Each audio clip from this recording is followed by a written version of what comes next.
ഒന്നുമില്ല, ഇപ്പൊ മാറ്റിത്തരാം. സുമര, ഒരു ഗ്ലാസ് വെള്ളം എടുത്തേ.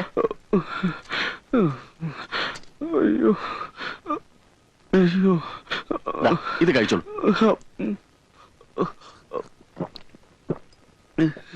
ഒരു 10 മിനിറ്റ് പുറത്തിരുന്നോളൂ. വേദന മാറിയിട്ട് പോയാൽ മതി. സുമര, അടുത്ത ആളോട് വരാൻ പറയും.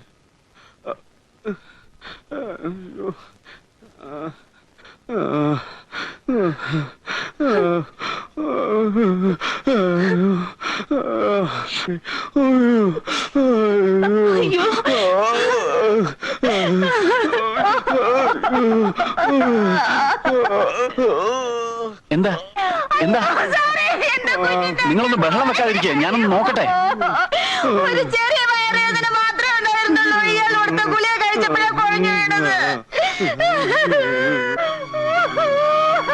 എന്തു മരുന്നാ നിങ്ങൾ കൊടുത്തത്? വയറുവേദനയ്ക്ക് സാധാരണ കൊടുക്കാറുള്ള മരുന്നാണ് കൊടുത്തത്. ഇതിലെന്തോ ചതിയുണ്ട്. എന്ത് ചതി? ചതിക്കാൻ ഇയാളെന്താ എന്റെ ശത്രുവാണോ? പേഷ്യന്റ് അല്ലേ? താൻ നിന്ന് പ്രസംഗിക്കാതെ ഇയാളെ രക്ഷിക്കാൻ വല്ലതും ചെയ്യുന്നുണ്ടോ? താൻ എന്ത് ക്നാപ്പിലെ ഡോക്ടറാണോ? തോന്നിയാസം പറയരുത്. പറഞ്ഞ താൻ എന്ത് ചെയ്യണോ?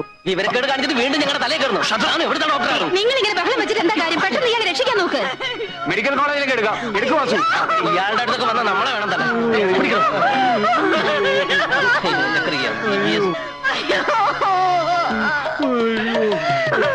എന്താ നിക്കൂ എന്താ പറ്റിയേ? ഒന്നും പറയേണ്ട തിരുമേനി, വയറ്റുവേദനയ്ക്കുള്ള മരുന്ന് മാറ്റി കൊടുത്തിട്ട് ഇപ്പൊ ആള് തട്ടിപ്പോയെന്നാ തോന്നുന്നത്. ഓ, മെഡിക്കൽ കോളേജിലേക്ക് കൊണ്ടുപോവാ. ഈ സഹോദരരെ അവിവേകം കാണിക്കില്ലേ? മെഡിക്കൽ കോളേജിലേക്ക് എത്തുമ്പോഴേക്ക് ഇയാളുടെ അസംബ്ലി പൊളിയില്ലേ? സിദ്ധാശ്രമത്തിലേക്ക് കെട്ടിയെടുക്കൂ, ഗുരു ഉണ്ടല്ലോ അവിടെ. അങ്ങോട്ട് കൊണ്ടുപോവാ. ഈ യുക്തിവാദികളൊക്കെ ഉണ്ടല്ലോ തെരഞ്ഞു പിടിച്ച് തല്ലുകയാ വേണ്ടത്. ദൈവമില്ല, അമാനുഷികമായ ശക്തിയേ ഇല്ല എന്നൊക്കെയാണല്ലോ ഇവിടെ പ്രചരണം. ഇതുപോലെ മരിച്ചുപോയ ഒരാൾക്ക് വീണ്ടും ജീവൻ കൊടുക്കാൻ ഈ യുക്തിവാദികളെ കൊണ്ട് പറ്റുള്ളൂ? താനെന്തിനാ എന്റെ അടുത്ത് ചൂടാവുന്നേ? ഞാനെന്താ യുക്തിവാദിയാ? MBBS അത്ര MBBS എന്താ കാര്യം? അവന്റെ വൈദ്യശാസ്ത്രം തോറ്റെടുത്ത് സ്വാമി കുഞ്ഞികൃഷ്ണാനന്ദയുടെ ദൈവശക്തി വിജയിച്ചില്ലേ? ഇങ്ങനെ ഒരു സിദ്ധൻ ഇവിടെ ഉള്ളത് ഈ നാടിന്റെ ഭാഗ്യാന്ന് കരുതിയാ. ഇനിയിപ്പൊ സ്വാമിയുടെ അനുജൻ ഡോക്ടർ കൂട്ടി ഇവിടുന്ന് കെട്ടുകെട്ടേണ്ടി വരുന്ന തോന്നുന്നത്. അതുറപ്പാ. ഇന്ദു, നീ എന്താ ഈ പറയുന്നത്? എനിക്കൊരു പിഴവും പറ്റിയിട്ടില്ല.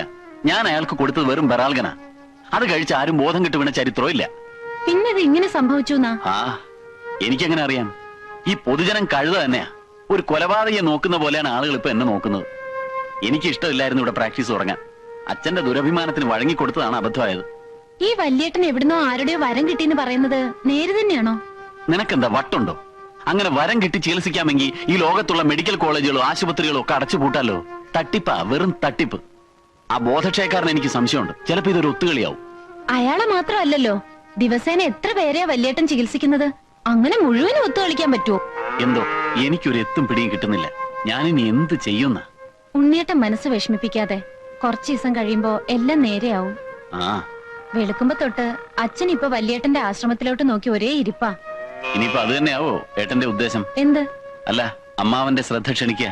അല്ലെങ്കിൽ പിന്നെ നിന്റെ വീടിന്റെ മുമ്പിൽ തന്നെ കൊണ്ടുവന്ന് ആശ്രമം പണിയേണ്ട വല്ല കാര്യമുണ്ടോ?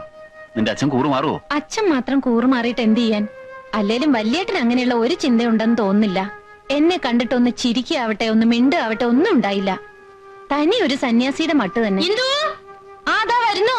ഉണ്ണിയേട്ടൻ പൊയ്ക്കോ, ഞാൻ കുറച്ചു കഴിഞ്ഞ് വീട്ടിൽ വരാം.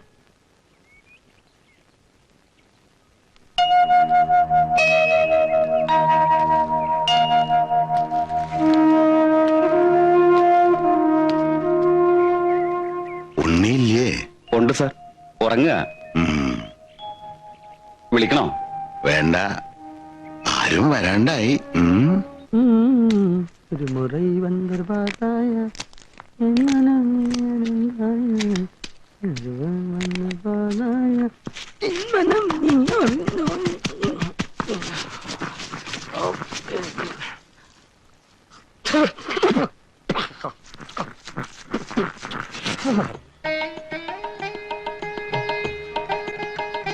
തിരുമേനി, ഈ സാധു പ്രാണിക്ക് തീ പൊള്ളുന്ന പനിയാണ്. നമ്മുടെ ക്രോസിനാദി വടകം റെഡിയായോ?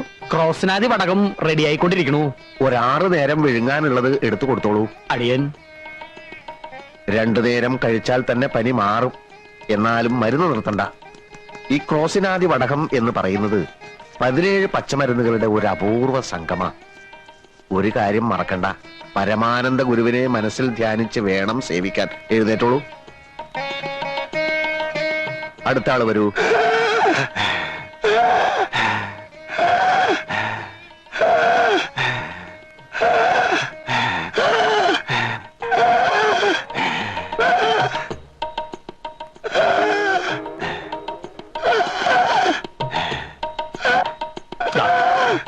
ഇനി കാണിക്കാൻ ഈ ഭൂമി മലയാളത്തിൽ ഒരു സ്ഥലവുമില്ല.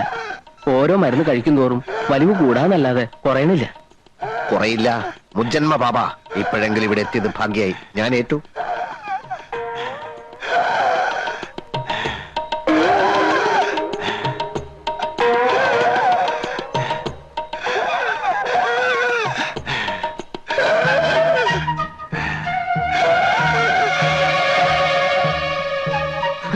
എടോ ചാക്കോ, ഗുരുതരമായ ഒരു പ്രതിസന്ധി കടന്നു വന്നിരിക്കുകയാണ്. മനസ്സിലായി. ഉടനെ എന്തെങ്കിലും ചെയ്തില്ലെങ്കിൽ ആ കിഴവൻ അന്ത്യശ്വാസം വലിക്കും. എന്റെ ഈശോയെ. നമ്മുടെ ആസ്പ്രിനാദി വടകവും ജലൂസിലാദി ലേഹ്യവും ഒന്നും വിലപ്പോകുന്ന ലക്ഷണമില്ല.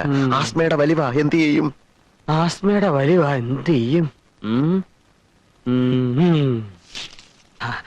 ആടലോടകത്തിന്റെ ഇലയോടൊപ്പം കുറച്ച് വിക്സും കൂടി അരച്ചു കൊടുത്താലോ? എന്നിട്ട് ആളെ കൊല്ലാനോ? വിക്സ് പുറത്തല്ലോടെ പറഞ്ഞിട്ട് അതകത്ത് കഴിക്കാനുള്ളതാ? ഒന്ന് പരീക്ഷിച്ചു നോക്കാം. ഏറ്റ ആസ്മാക്കാരെയൊക്കെ നമ്മുടെ വരി നിർത്താലോ? ഏറ്റില്ലെങ്കിൽ കെട്ടും കെട്ടി സ്ഥലം വിടുകയും ചെയ്യാം. ഇതുവരെ ഉണ്ടാക്കിയെടുത്ത പേര് എന്ത് വില കൊടുത്ത് നിലനിർത്തിയേ പറ്റൂ. അലമാരി കുറച്ച് ബ്രാൻഡ് ഇരിപ്പുണ്ട്. അതിലൊരു പെഗ്ഗെടുത്ത് അതിൽ കുറച്ച് വിക്സ് മിക്സ് ചെയ്ത് കൊടുത്താലോ? നിർത്തണം. തനിക്ക് വിക്സിന്റെ ഏർപ്പാട് മാത്രമേ അറിയൂ. ചൂടായതുകൊണ്ട് കാര്യമില്ല. ഈ വേഷമൊക്കെ വലിച്ചു വാരി കേട്ട് ആലോചിക്കണം ഇങ്ങനെയൊക്കെ ചെയ്യേണ്ടി വരും. താനും വലിച്ചു കയറ്റിയിട്ടുണ്ടല്ലോ ഒരിക്കലും ചേരാത്തൊരു വേഷം. ഒരു കാര്യം ഞാൻ പറഞ്ഞേക്കാം. ഈ ചാക്കോ ഇതുവരെ അന്തസ്സായിട്ട് ജീവിച്ചിട്ടുള്ളൂ. ആൾക്കാരുടെ മുമ്പിൽ വെച്ച് അടിയൻ സ്വാമി എന്നൊക്കെ ഞാൻ പറയും. അത് താനൊരു താപ്പാക്കരുത്. ഈ ബിസിനസ്സിൽ 40% എനിക്കും 60% ലാഭം തനിക്കുവാ. ആ നിലയ്ക്ക് താൻ സ്വന്തമായിട്ട് ആലോചിച്ച് എന്താ വേണ്ടെന്ന് ചെയ്യ്. അല്ല പിന്നെ ചാക്കോ, ഒരാപത്ത് വരുമ്പോ കൈയൊഴിയരുത്. താനൊരു കാര്യം ചെയ്യ്. ആ ബ്രാൻഡിയിൽ കുറച്ച് ചൂടുവെള്ളം, ചുക്ക്, കുരുമുളക്, ഏലക്ക ഇതൊക്കെ ചേർത്ത് അയാൾക്ക് കൊടുക്ക്. ഇതിലും ഭേദം കുറച്ച് രസം വെച്ച് കൊടുത്താ പോരെ? താൻ പറഞ്ഞത് ചെയ്താൽ മതി. എന്തായാലും ദോഷമൊന്നും വരില്ല. ആൽക്കഹോൾ അല്ലേ. എന്നിട്ട് അയാളോട് നാളെ വരാൻ പറയും. അയാൾ വരുമെന്ന് തോന്നുന്നില്ല. കാരണം അയാൾ ഇന്ന് തന്നെ കാലിയാവും. താൻ വരാൻ പറയടോ. എന്തിനാടോ? അതിന് വേറെ വഴിയുണ്ട്. എന്ത് വഴി? ഈ വലിവ് തുടങ്ങിയിട്ട് എത്ര കാലായി? കുറച്ചു കാലായിട്ടുള്ളൂ. കൊറേ കാലായി. ആ ഇത്തിരി കോംപ്ലിക്കേറ്റഡാ, സാരമില്ല. ഈ ഗുളിക ഒരാഴ്ച കഴിച്ചാ മതി, ശരിയായിക്കോളൂ. Thank you doctor. ഈ പിള്ളവാദം, ആമവാദം, സ്തംഭിതവാദം, രക്താർബുദം, ഗുന്മൻ, ആന്ത്രവായു, ക്ഷയം, കുഷ്ഠരോഗം എന്നിവയ്ക്കുള്ള മരുന്ന് കൂടി ഒന്ന് കുറിച്ച് തരൂ doctor. What nonsense you are talking? Hey, കുടുംബാംഗങ്ങൾക്ക് ഈ ജാതി അസുഖങ്ങൾ ഉണ്ടായാൽ പ്രാഥമിക മരുന്നുകൾ കൈവശം ഉണ്ടെങ്കിലേ ഇത്രയും ദൂരം വരാണ്ട് കഴിയാലോ അല്ലേ? കൺസൾട്ട് ചെയ്യാതെ എങ്ങനെയാ മരുന്ന് കുറിച്ച് തരാൻ പറ്റുക? അത് ഡോക്ടർ ഞങ്ങളെ സഹായിച്ചേ പറ്റൂ.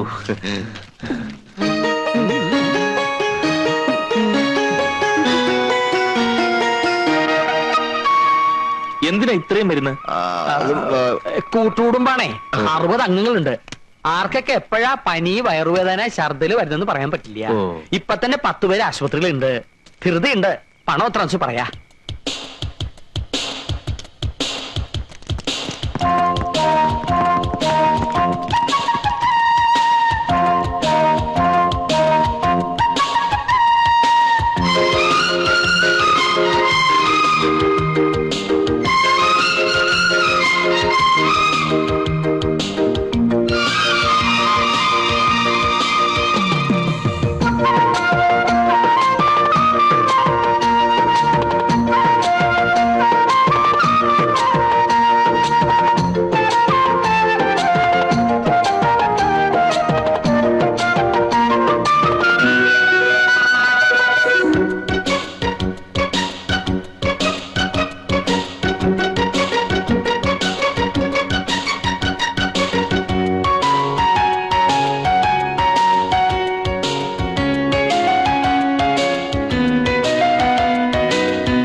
ആള് വരുന്നടാ. എത്ര ലക്ഷം രൂപയായാലും കൊടുക്കാൻ പറഞ്ഞാൽ കൊടുക്കാൻ പറഞ്ഞാ കൊടുക്കാൻ. ഇതെന്താ സ്കൂളിൽ കിട്ടുന്ന ഉപ്പാവാണോ? അങ്ങനെ പറയരുത് സ്വാമി. ഇപ്പൊ തന്നെ 20 ലക്ഷം രൂപ അനാഥ മന്ദിരത്തിന് പുളിങ്കുരു എണ്ണി കൊടുക്കണ പോലെ കൊടുത്തില്ലേ? ഇനിയും കൊടുക്കും. എനിക്ക് എന്തിനാ കാറും ബംഗ്ലാവും ഒക്കെ? അങ്ങനെ ഒരു ജീവിതം നാം കാക്ഷിക്കുന്നില്ലല്ലോ. അതറിയാം. എന്നാലും ഇന്ത്യയിൽ തന്നെയുള്ള നമ്മുടെ മറ്റ് ആശ്രമങ്ങൾ സന്ദർശിക്കാൻ സ്വന്തമായ ഒരു വിമാനം വാങ്ങിച്ചൂടെ? എത്ര കാലം എന്ന് വെച്ചിട്ടാ സമയനിഷ്ഠയും വൃത്തിയുമില്ലാത്ത നമ്മുടെ സർക്കാരിന്റെ വിമാനത്തിൽ യാത്ര ചെയ്യാ? വിമാനം വേണേ 1-2 വാങ്ങിക്കാം.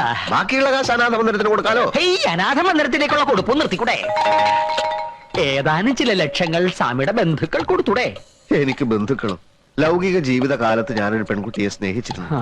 ഇപ്പൊ എനിക്ക് ഏത് ബന്ധുക്കൾ? തമിഴിലൊരു ചൊല്ലുണ്ട്, തമ്പി ഉനക്ക് എതുക്ക് ബന്ധുക്കൾ ശത്രുക്കൾ. കേട്ടിട്ടില്ലേ? ഇല്ല. എന്നാ ഇപ്പൊ കേട്ടോളൂ.